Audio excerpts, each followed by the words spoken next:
This is Wycombe Sound. Hello everybody, you're listening to the Archer on 106.6 FM Wycombe Sound. I am your host Dane Cobain. This is the weekly show that covers local arts news. We have a different guest on each week. We share some indie and unsigned music. We head over to the Rye Zone for a short story and or some poetry. And later on in the show we will be joined by Twangling Jack Ford for this week's album review.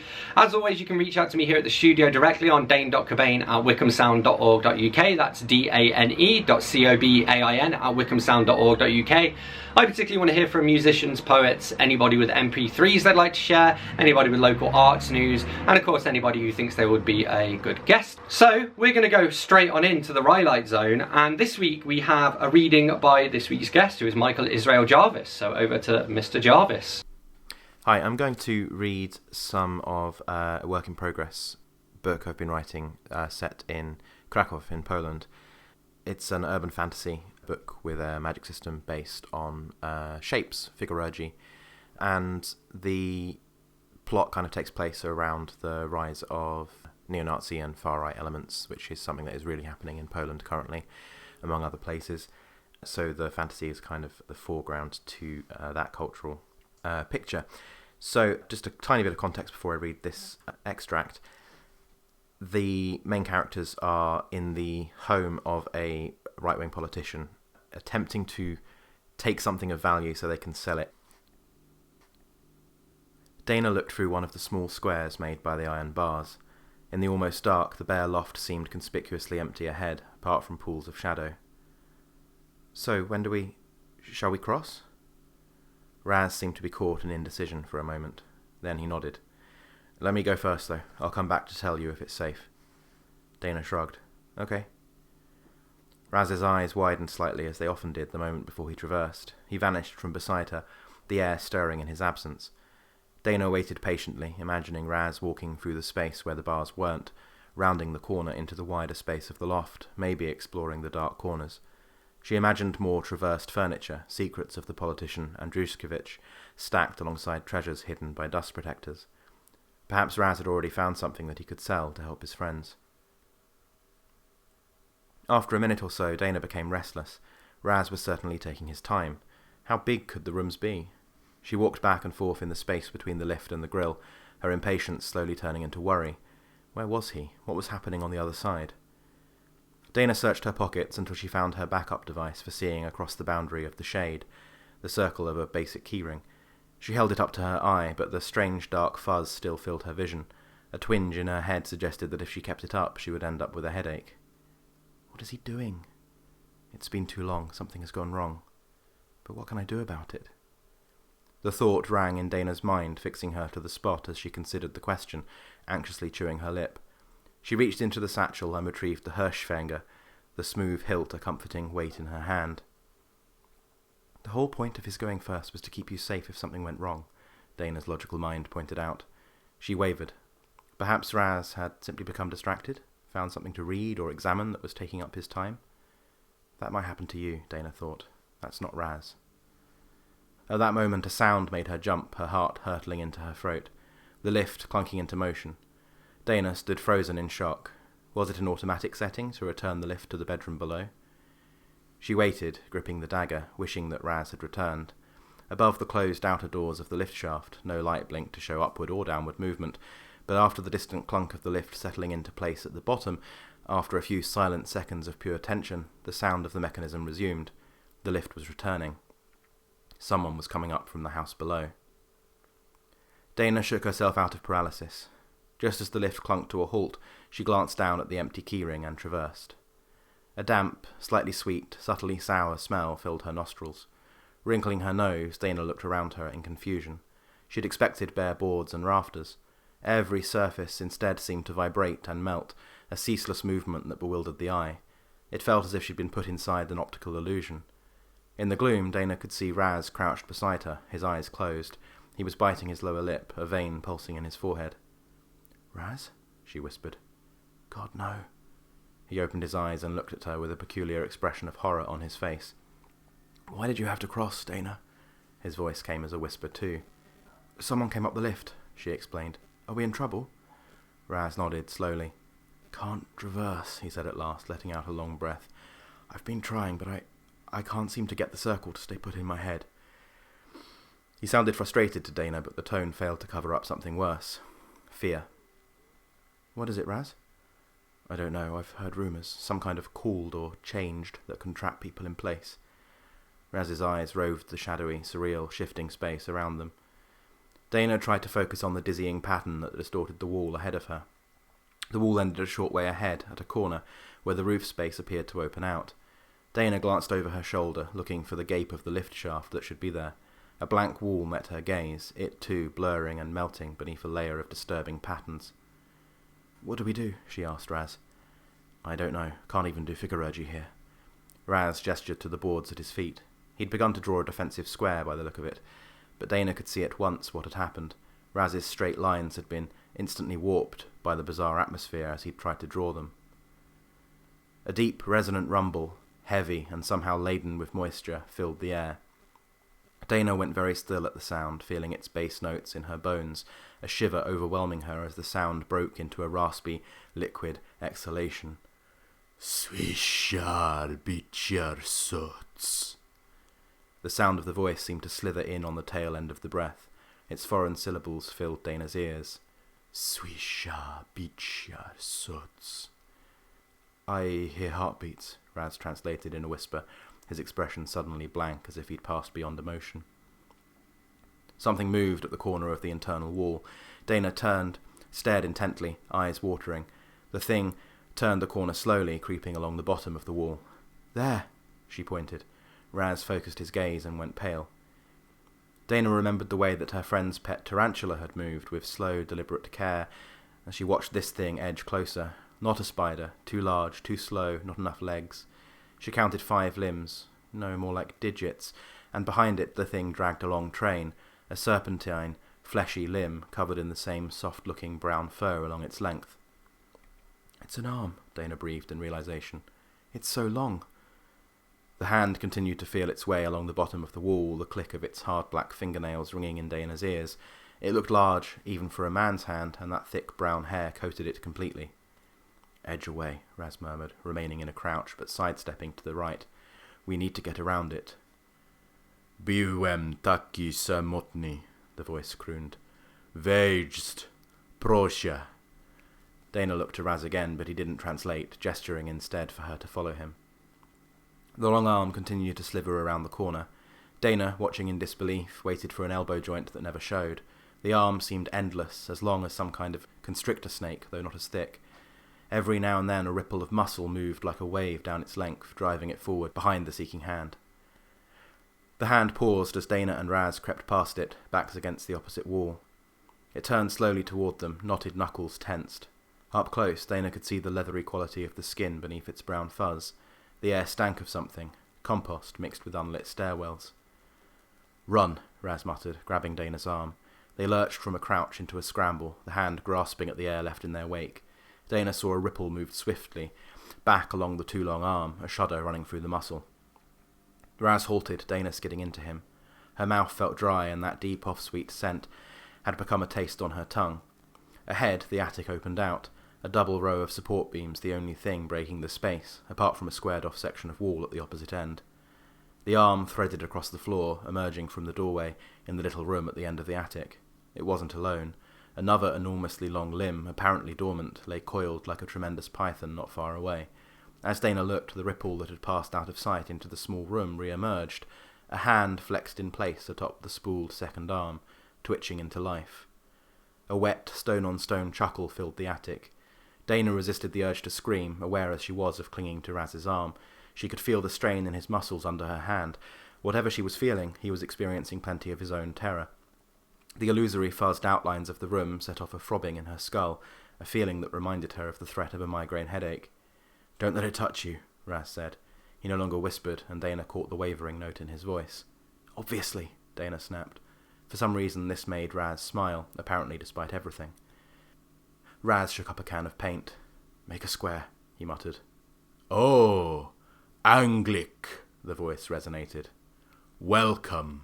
Alright, that was Michael-Israel Jarvis with a reading. You're listening to The Art Show on 106.6 FM at Wycombe Sound. And this is Jazz Dillon with Get On Your Boots, or Get Your Boots On rather, featuring Henny Envy.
You could be driving in your car. You could be walking your dog. You might just be working.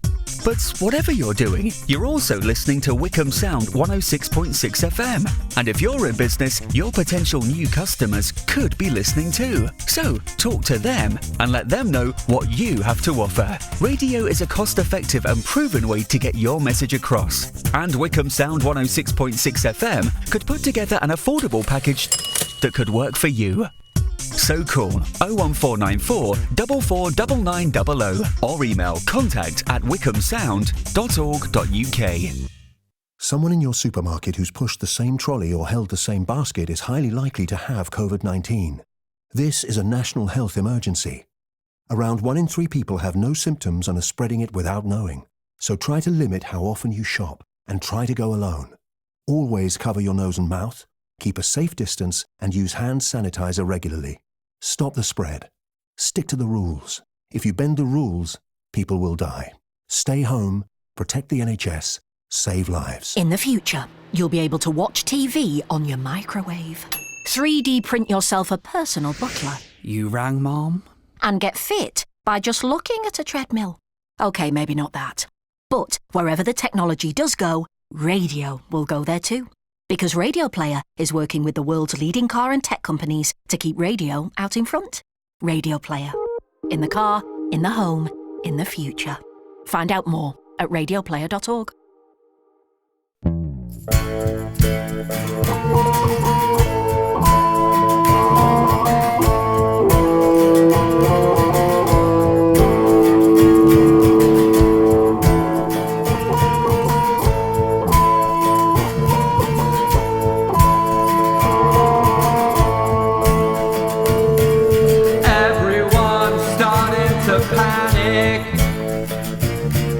Everyone struggles to breathe.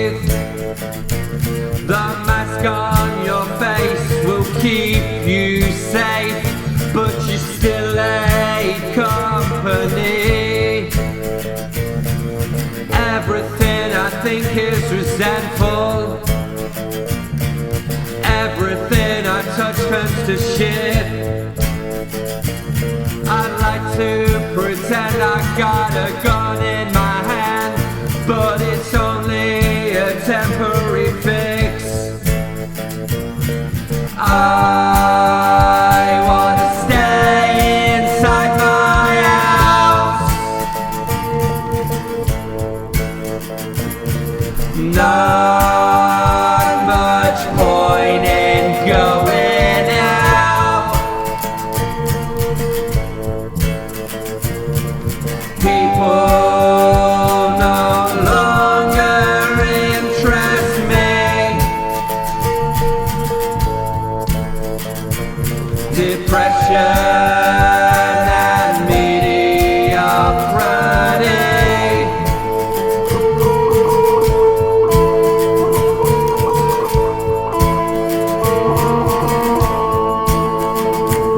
I'm sure you're lovely people, and I guess I get the point. No one believes anxiety until they do believe in choice. Sometimes I choose to be lonely. Sometimes I choose to be sane. If I was forced to relive my life, I wouldn't do much the same. I wanna stay inside my house. Not much point in going out. People no longer interest me. Depression and mediocrity.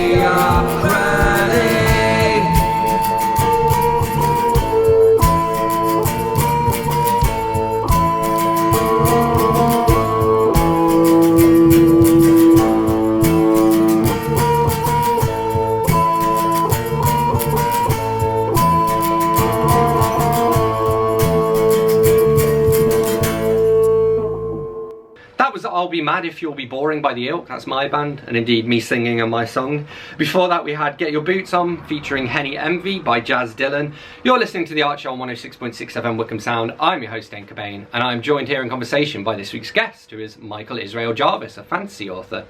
What was the last book that you read, and what did you think of it? Oh, well, currently I'm reading Children of Shadow and Bone, if I remember the title right. I literally just picked it up 10 minutes ago. And I'm a few chapters into that. The last book I read before that was Black Flamingo by Dane, which is amazing. Have you seen it? Have you read that one? No, I've not heard of it, not come across it. Oh, I really recommend it. It's basically kind of the coming of age.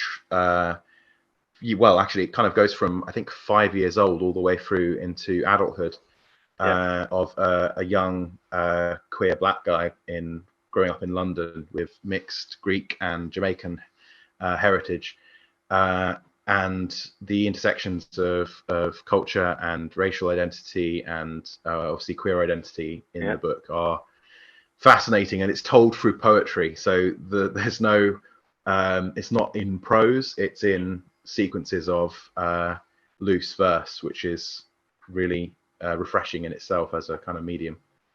No, that sounds good. I might check that one out. And then you said you just picked up Shadow and Bone as well, and that's is that the one that's been turned into a Netflix original recently? Yeah, no, I think I've got the title confused because I've been watching that Netflix show, and that's a different fantasy series entirely. So there's Shadow and Bone, which is kind of the Grisha verse, which I haven't yet got around to reading. It's on my list. This one is it's very similarly named, which is why I've become confused, I think, by the title.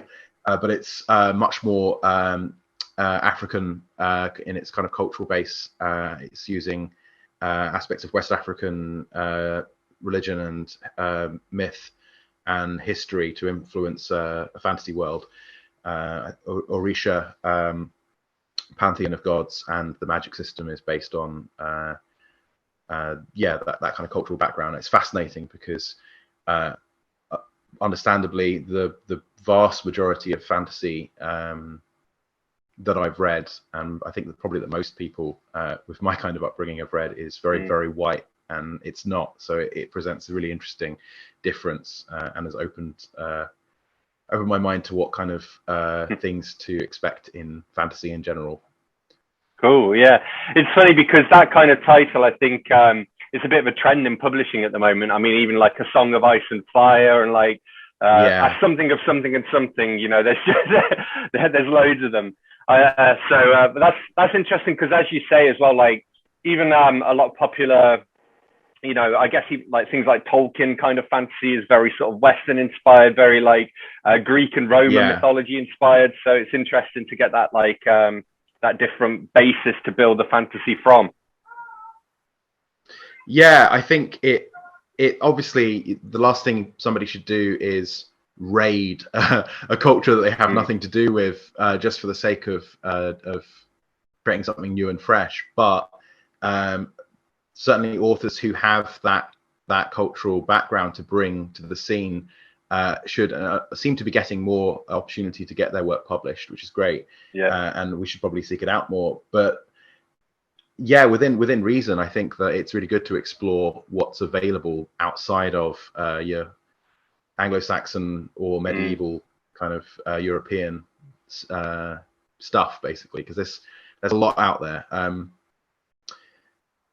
There's an amazing, I think it's, I'm terrible with names. It might be Samira Ahmed, I'm not sure. Fantasy series which I've been reading, which the one I read most recently was Reaper at the Gates, which is sort of Roman Empire, but with a very kind of Arabic or Arab world bent to it in terms of the peoples and the kind of geopolitics and the environment. Yeah, for sure. And I mean, that's obviously what I want to talk to you about today in terms of your own writing. So could you maybe sort of introduce your writing and tell us about a few of the projects you've worked on?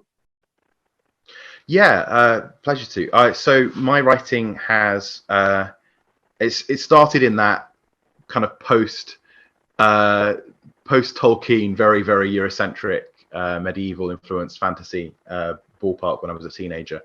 The first book I wrote was a little bit less on the kind of high fantasy elements, but it certainly had the kind of Warring Kingdoms aspect, maybe a touch of what you might think of more being in the direction of George R.R. Martin. And those books took me to something a little bit more, a little bit more of a departure from that with Gravedigger, which was a book that I had published through Book Trope, which we have passed with in our history, and that was a little bit of a departure because it was looking at tropes that aren't typically used the way I tried to use them. So I focused on the idea of the status of the undead, not necessarily meaning moral judgment, and the idea of what life is and what validity is to be alive in the first place. And since then, I think various things in my own life have affected the things I've been writing. So since I came out a few years ago as a bisexual man, I think my writing has become queerer because it's been safer for me to explore that. I found that that's something that it was sort of pressing at the edges of my writing already. And there were certainly hints and things that were coming through years before I got there. But now it's something I'm deliberately letting be in my worlds and in my characters. So one of my work in progress books at the moment is, in fact, both the works in progress I have at the moment are feature queer characters quite centrally. Yeah, that's really interesting because I mean, one of the questions I wanted to ask as well, and this was even for me. Obviously, I've read some of some of the books that you already have out, and even those they do quite a good job of like holding up a mirror to our own reality, I suppose. And I think a lot of people think of I think a lot of people think of fantasy as having this like, it's this make believe world and everything's totally new and whatnot, whereas actually. Again, what you do, you tend to do a bit of both. So there is this world building, but at the same time, there are recognizable elements of our own world, recognizable attitudes, that kind of thing. So I wondered, like, how important is that to you? Is that something that you go out of your way to do? Is it something that you just sort of find happens naturally? And I guess it sounds as though you're going more in that direction with your new works as well. Yeah, I think it is quite important to me. I think sometimes. Probably it's inevitable, partly because I've been a Terry Pratchett reader and fan for quite a long time.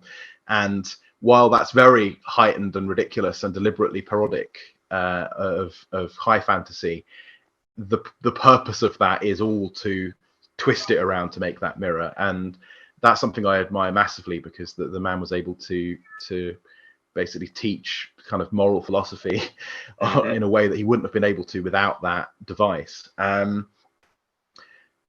I think that influence on others is really important. Yeah, I think to answer the question in terms of, I suppose I have in the past done that as well. I'm not sure whether it was conscious. I'm not sure why it's important to me to reflect reality more than it is to create wonder.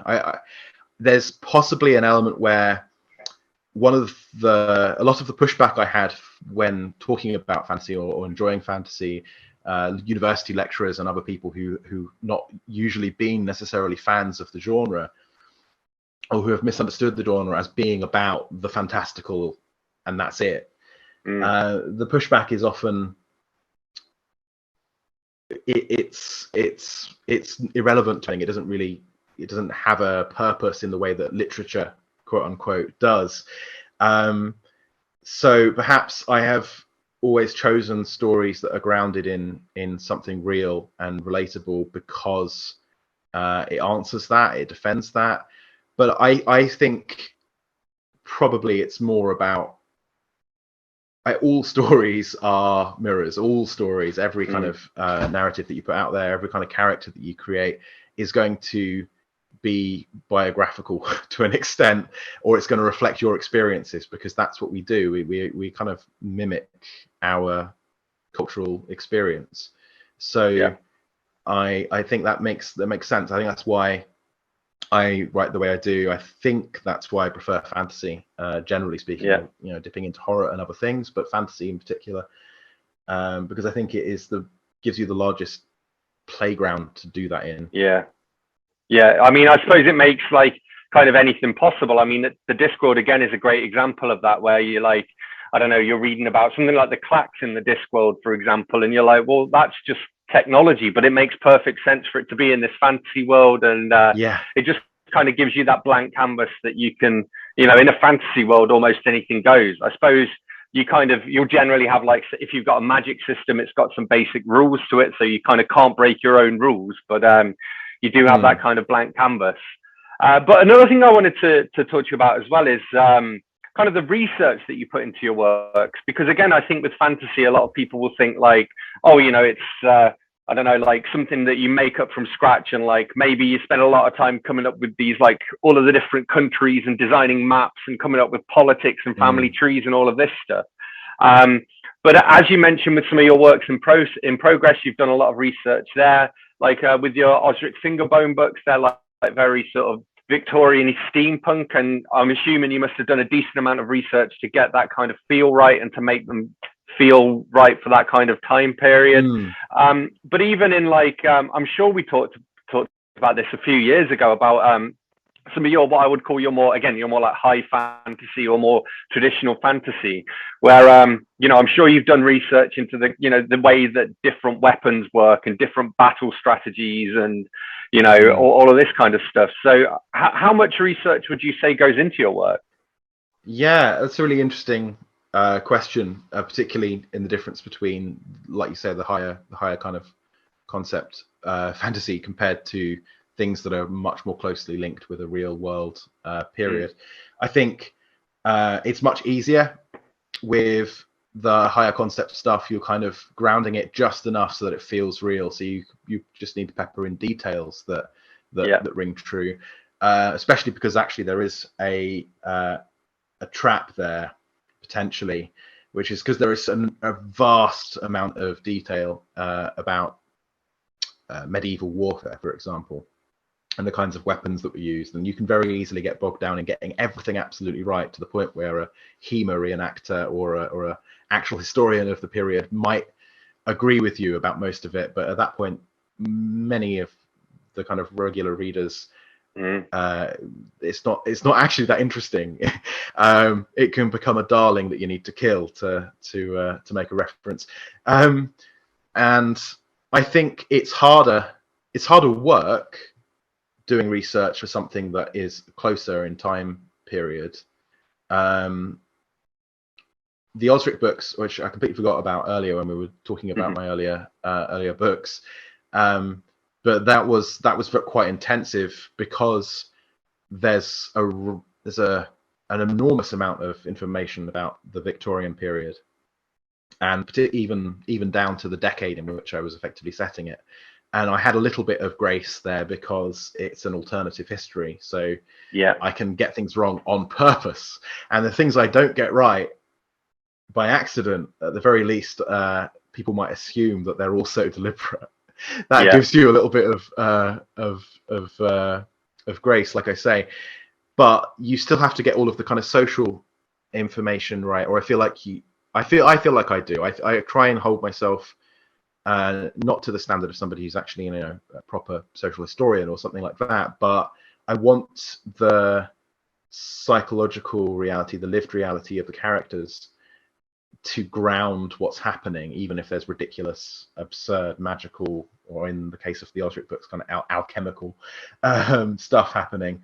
Because I don't know, it's partly, I mean, at the end of the day, it's for us first when we're writing something, and if I'm not satisfied that it feels real, I don't think I should expect anybody else to. For sure. It's a lot of work, but it's really good fun, and the key is to balance it so that you're not chucking too much information in, but you're just threading enough that it makes the world and the people seem real. That's what I think. Yeah, it's a bit like seasoning a dish or something like that, I suppose. So the book itself is getting all the ingredients and the recipe right, but you need to have a little bit of pepper or whatever on the top just to. So that people, so that it tastes right to people or whatever. Cool. I like that. Yeah. So one thing I wanted to ask you about, and again, we've kind of touched upon this a little bit. So I wanted to talk about Gravedigger, and I'm not sure whether somebody described it, and I don't know whether it was you or a reviewer, but somebody described it as spade and sorcery, which I really like. And I think for me, that kind of subverts that traditional stereotype of the sort of sword and sorcery fantasy. And a lot of your work, I think, does do that. It sort of takes stereotypes and it subverts them. Is that something that you set out to do? Is it something you just find yourself doing? And, I guess, do you look for that as a reader as well, for things that do challenge those stereotypes? Yeah, that's... I think I do as a reader, definitely, just to get that out of the way. I'm quite easily bored. And I think I'm quite not a harsh critic, but I when I'm setting out to read fantasy in particular, I really want it to feel like it's doing something different, which is probably hypocritical. I mean, hopefully I'm doing the same thing with my writing, but it's a high bar to then meet when you're doing the same thing with what you read. I think that with Gravedigger in particular, that was where that started, where I was kind of enjoying turning things around and playing with different senses of genre within one book. I remember, I can't remember who, it may have even been somebody in my family who suggested spade and sorcery. I know I didn't come up with it, but I definitely ran with it when I was trying to use it for marketing and other stuff, because it is a fun little phrase, and it does kind of say how I was trying to do something differently. I think I said that the kind of the middle stages of Gravedigger are more like a thriller, or almost like a comic book kind of narrative in some ways, like a hidden identity superhero kind of story. Yeah. And Gravedigger structurally it's kind of chaotic because it changes. It's not a kind of epic fantasy as it starts. It starts with that classic kind of zero to hero beginning, and it shifts into other things before concluding, probably maybe unexpectedly. I'm not sure whether I should say that. I'm a terrible judge of my own work in that regard. I'm not sure what other people think of it, but yeah, I think that made me feel more comfortable going forward to do similar things, subverting tropes. And again, I think that Sateri's influence probably a long way behind that. I try to be maybe subtler now. I'm not trying to rejig everything I do. There is still quality and purpose in old tools. As long as they're not fully blunted to the point of cliche, I still think they have value. Yeah. And there's nothing wrong with doing a kind of traditional arc, kind of classic storytelling. I don't have anything against that, and I don't expect everything I do to be radically twisted away from the conventional course. But if it's different because of character, the kinds of characters that appear, or it's different because the perspective that I bring on the world or on our world through the fantasy world, then I think that's the kind of subversion that I want to carry forward. I think it's potentially more valuable than just turning things on its head for the sake of it. Yeah. You're listening to The Art Show on 106.6 FM Wycombe Sound. I'm your host, Dane Cobain. I'm here in conversation with this week's guest, who is fantasy author Michael-Israel Jarvis. And this is Persephone in the Underworld with weird fishes from their basement sessions.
That was Weird Fishes, a Radiohead cover by Persephone and the Underworld from their Basement Sessions. You're listening to The Art Show on 106.6 FM Wycombe Sound. I'm your host, Dane Cobain, and I'm here in conversation with fantasy novelist Michael-Israel Jarvis. I think you're right that just being a contrarian is it's even more boring than just retelling Tolkien. Like, at least if you can retell Tolkien well. I can think of a few series that kind of expand on that territory rather than doing something new, and at the very least they're always going to have their fans. I think somebody trying to constantly repudiate all expectations is just going to frustrate people, and that balance might be hard to find sometimes. Cool. Okay, I'm just going to ask a few more questions just to bring us to an end. One of the ones I actually want to ask you about, very quick one. What can you tell us about are they rats that you have? Can you give your rats a shout out? Rats? Yeah, sure. Didn't expect that question, but that's cool. People who know me will happily tell you that I'm obsessively telling people about my pet rats, so that's not hard for me to talk about. I have 4 pet rats with my partner and my other partner who live here with me, and they are great, affectionate pets. I feel like I'm going to be trying to sell everyone on rats by the end of this short bit, but they care about you in a way that's sort of reminiscent of perhaps a dog or something like that. Maybe not to the same extent, or maybe it's just harder to tell because the body language is harder to read. But they're affectionate. They will cuddle up with you. They will groom you and try and look after you. They show empathy when things have gone wrong. They're much cheaper and easier to keep than dogs. I don't know. What did you want to know about the rats in particular, Dane? Just I was just curious. I just wanted to chat about them. I mean, what are their names as well? Okay, so there is Crowley and Aziraphale, the origin of which is probably apparent to people already, but it's from Good Omens. And they usually just get called Crow and Angel. And then the other two, are much younger. They were rescued and then passed on to us eventually. And they're called Wax and Wayne. And that's a reference to Brandon Sanderson's Mistborn books, Era 2 Mistborn books. Lord Waxilium Ladrian and Wayne. So yeah, that's cool. That kind of shows where my tastes are, where our tastes are as a kind of family to an extent in terms of fantasy and reading. Yeah, in naming. Yeah, I mean, is naming characters like naming rats? How do you go about naming your characters? Well, naming characters, you can't make direct and overt reference to characters in other people's books, because then you'd get in trouble. All of our previous rats were named for Pratchett characters, and now we're into Brandon Sanderson books. But for naming characters in books, that's an interesting one. People tell me I pick good names, which is nice to hear, but I always try and think how I get there, and actually it's not easy to come to the answer. I think sometimes I get suggestions from friends and family. I know that to this day my father will send me messages with just nothing else, no context, just a weird name he encountered from a real person to use. And there's at least one character in the Osric books that is 2 different unpleasant people that my dad worked with, whose names got combined to be a character in that book. Nice. So there's a little bit of real world vengeance there. In high fantasy, you can muck about and just use syllables, but I don't actually like doing that. I tend to try and work with different languages and meanings to find something that does exist or has existed. It might be so niche that unless you had specifically gone on that research path, you wouldn't have encountered it before, which is perfect, because then it seems like you've made it up. But because it then feels like it has meaning already to me, I am more attached to it. Yeah, got you. Yeah. And what about like fictional languages? What's your approach to that? Because haven't you you've created an entire fictional language at some point, didn't you? I'm sure I saw you post Well, about that online. yeah, I would not an entire, not to the kind of philological perfection of Tolkien with his Yeah, with his Quenya and Sindar and all the rest of that, or even something like Conlang's like Klingon, or it's nothing quite as developed as that. I usually get to the point of building enough vocabulary to work with for a book, and then kind of typically ADHD fashion, and once the book's done, my interest moves on. But I have the files. If I wanted to expand it, I probably could.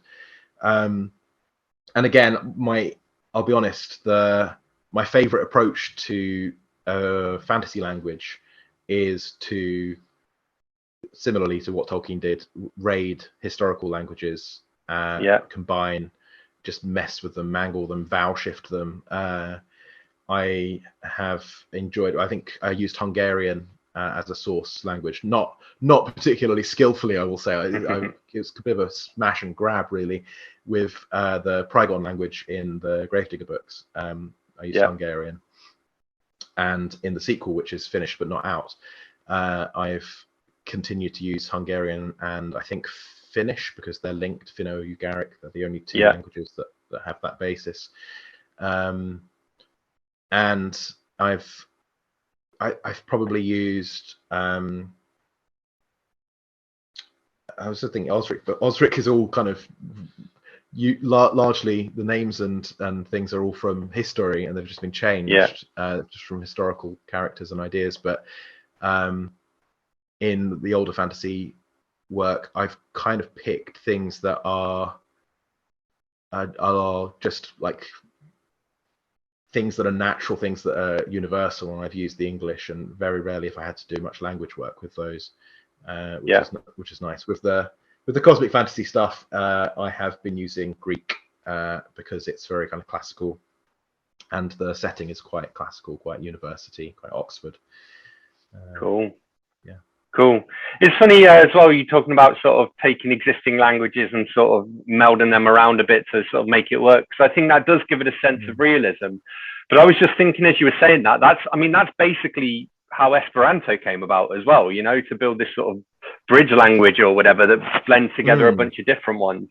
And I think it does. It just makes it feel more real, even if, it just gives it like the sense of the grammatical structure of a sentence or whatever. Like even if you're making up an entire language from scratch, if you're using a pre-existing sentence like grammatical approach to sentences, then it just gives it a kind of internal consistency. Whether you speak this fictitious language or not, it kind of feels right. That's it. I mean, you can quickly tell if there's enough of a fictional language in a given work. You can quickly tell if it's based on something real, because there won't be any kind of evidence of the rules in the endings of words, the suffixes and the prefixes of words are often where you'll see those clues when you get repeated patterns. And if you don't get them, then it begins to feel fake. That's true. Yeah, and you almost get the impression that the author's literally just made it up as they've gone along, and it's just been like, right, he needs to speak some Elvish here, right? I'm just gonna and just like tap the keyboard at random, So I just think that's quite interesting. Cool. Okay, just gonna end on just one last it's two questions merged into one, really, but we've kind of covered the first part of it. So which is just what have you got planned next, and where can people follow you to find out more? Yeah, okay. So what have I got planned next? I've got both these works in progress at the moment. I probably have more momentum with Elstark, which is the working title for the cosmic horror. So that may be the first one to actually finish. If I get things together and my day job doesn't get in the way too much, it maybe by the end of this year. I'm not sure. Certainly in terms of finishing writing, definitely not in terms of editing. The editing's going to take longer, as we're all aware how that works. But that will be the next step, I think. And I think I'm going to. I've been doing the indie author thing for quite a time now. I think with this one, I'm going to, as it's a fresh work. It's not attached to anything else I've written previously. I am going to try and get representation and go the orthodox route and see if it's any better or worse, just to see at this point. So that will be the next stage. Will be probably a lot of letters and a lot of rejections, and hopefully eventually something good at the end of it. In terms of following me or joining the cult, in terms of getting any kind of information about what I'm doing, I have an author Facebook page, which is just my name, Michael-Israel Jarvis with hyphen, and I have a Twitter, which neither of which are nearly as active as when a very talented person was social media managing me some time ago, but they have their updates and things that still go out on those, and the Twitter is at Jarvis Author. Cool. I think that's it. And you've obviously got your books are available on Amazon, etc., right? Yeah. For now at least, both the Maker's Bloodline, the first one, the second one is also in editing, and has been for quite a long time, because there's lots of things I wanted to fix with that, and then I got distracted. But the Maker's Bloodline is on there. So are both of the Osric Fingerbone books. So is Gravedigger, in its re-released form post the publishing period. And yeah, that's it.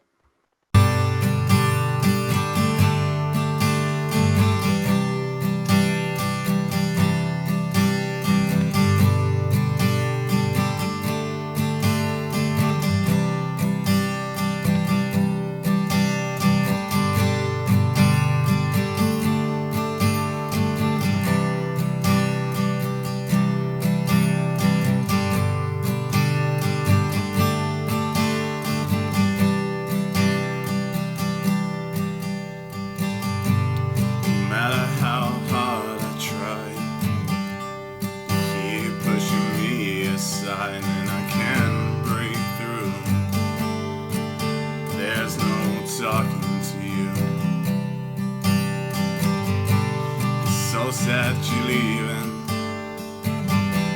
It takes time to believe it, but after all is said and done, you're gonna be the lonely one. No, do you believe in life after love? I can feel something inside me say, I really don't think you're strong enough, no. Do you believe in life after love? I can feel something inside me say, I really don't think you're strong enough, no.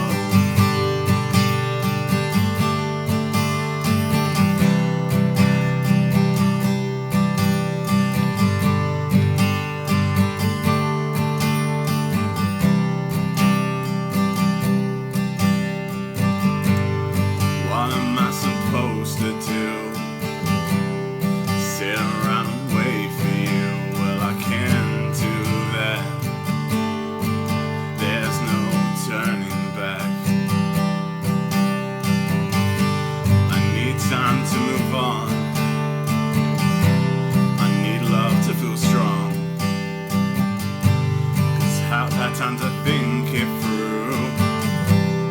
Maybe I'm too good for you. Oh, do you believe in life after love? I can feel something inside me say, I really don't think you're strong enough, no. Do you believe in life after love? I can feel something inside me say, I really don't think you're strong enough, no.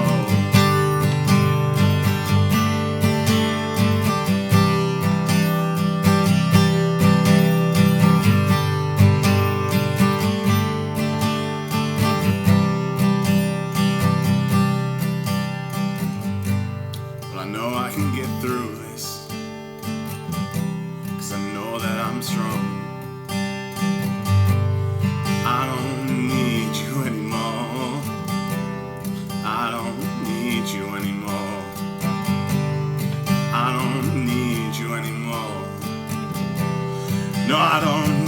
you anymore, no. Do you believe in life after love? I can feel something inside me say, I really don't think you're strong enough, no. Do you believe in life after love? I can feel something inside me say, I really don't think you're strong enough, no. Do you believe in life after love? I can feel something inside me say, I really don't think you're strong enough, no. Do you believe in life after love? I can feel something inside me saying, I really don't think you're strong enough. Someone on your bus, on your train, or waiting at the platform is highly likely to have COVID-19. This is a national health emergency. Around 1 in 3 people have no symptoms and are spreading it without knowing. So you should only travel if it's essential. Always cover your nose and mouth, keep a safe distance from others, and wash your hands the moment you arrive. Stop the spread. Stick to the rules. If you bend the rules, people will die. Stay home, protect the NHS, save lives. Hiya Bucks! That's not just me saying hello. Hiya Bucks is a magazine and website for Buckinghamshire, exploring the county, seeing the sights, meeting the delightful people and keeping up to speed with what's going on. We support local artisan producers, visit tiny libraries, meet ballet dancing estate agents and give away bottles of gin. Can you bear not to join in? Follow Hiya Bucks on social media. For daily readings, go to hiyabucks.com and look for the free Hiya Bucks glossy magazine. In the future, you'll be able to watch TV on your microwave, 3D print yourself a personal butler, You rang, Mom? and get fit by just looking at a treadmill. OK, maybe not that. But wherever the technology does go, radio will go there too. Because Radio Player is working with the world's leading car and tech companies to keep radio out in front. Radio Player. In the car, in the home, in the future. Find out more at radioplayer.org.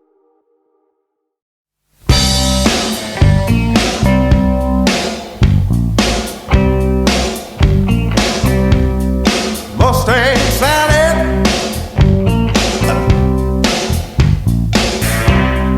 think you better slow your Mustang down. That's right now, baby.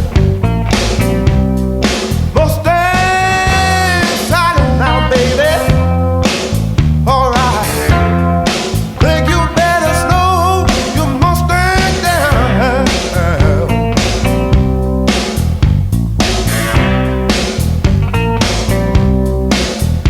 You'll be riding all over town now. Ooh, you better put your flat feet down on the ground.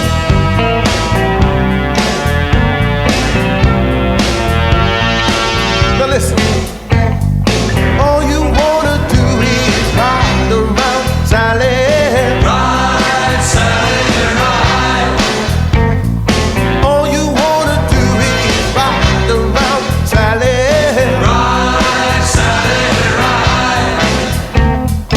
All you wanna do is ride around Sally. Ride, Sally, ride. Woo. All you wanna do is ride around Sally. Ride, Sally, ride. One of these early mornings, ooh, I'm gonna be wiping your weeping eyes. That's right now, Sally, baby. Now listen, I bought you a brand new Mustang, 1965. Since you come around, sit fine. Don't wanna let me ride Mustang Sally now, baby.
Mustang Sally by Straight 8. Before that we had the demo of Believe by Jake Cooper of the Phenomenauts. You're listening to The Art Show on 106.6 FM Wycombe Sound. I'm your host Dane Cobain, and we're going to head over to the Ilk Shed for this week's album review from Twangling Jack Ford. The Band, their self-titled second album. Now obviously I could have chosen the first album, Music from the Big Pink. However, this probably defines the band's sound better than anything else. It's said that the band invented Americana, but I don't think you can blame them for that. And also, they were quite funky. They had quite a lot of soul going on. I think the sepia cover reflects the music on the album, that and the way they dressed, which was totally different to everything else that was going on in the late 60s, early 70s, which was somewhat more colourful. And they're singing about the deprivations of living in the south of America, even though most of them came from Canada. But this album, it's got Rag Mama Rag, it's got Cripple Creek, it's got The Night They Drove Old Dixie Down. What more could you want? I'll tell you what more you might want is King Harvest Will Surely Come. It's an absolute brooding classic.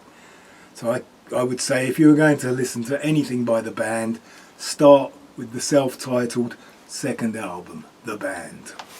Thank you very much, Twangling Jack Ford, for this week's album review. Thank you to Michael-Israel Jarvis for joining me. Thank you to everyone whose music I've shared, and thank you to you for listening. As always, you've been listening to The Art Show on 106.6 FM Wycombe Sound. You can listen again or catch up on iTunes, Spotify, on the Wycombe Sound website, and anywhere else you get your podcasts. You can email me here at the studio on dane.cobain@wycombesound.org.uk. That's dane.cobain@wycombesound.org.uk.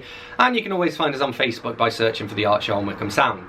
I'm going to leave you with one last tune, and this is Lost Soul by Humans Can't Reboot. I'll see you next week.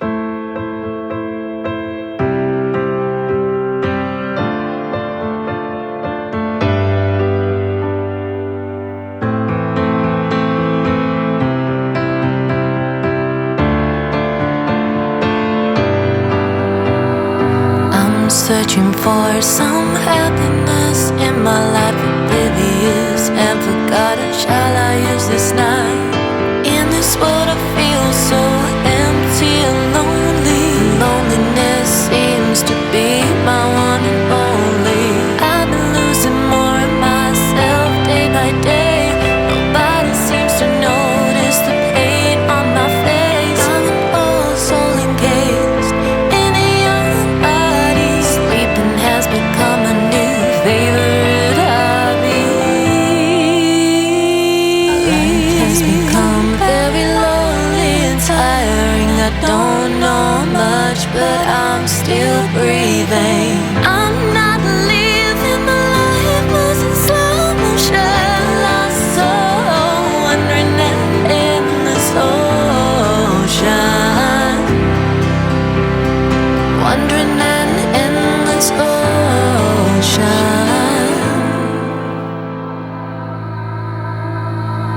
Tried so hard to be normal once or twice, but those were the worst days of my life. I've tried to drink away the lonely nights, but my pain knows how to swim, and so it survived. I feel so lost, so deep inside of myself. Feel like I've lost all my beauty and wealth. Maybe I'll be alright one day, I say. It'll take more than words for my pain to go away. Life has become very lonely and tiring. I don't know much, but I'm still breathing. I'm not living my life, was in slow motion. Lost soul, wandering in endless ocean. Wandering in endless ocean. I wanna sleep until I'm healed. No amount of rest can cure the way I feel. Wanna ease the pain and tiredness within, so I'll just pretend to be okay. And hope one day I will. It's become very lonely and tiring. I don't know much, but I'm still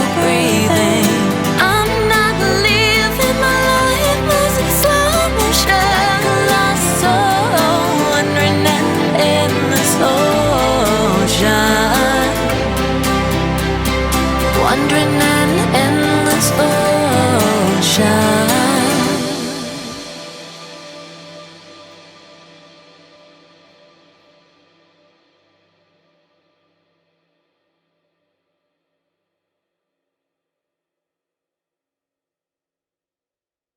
This is Wycombe Sound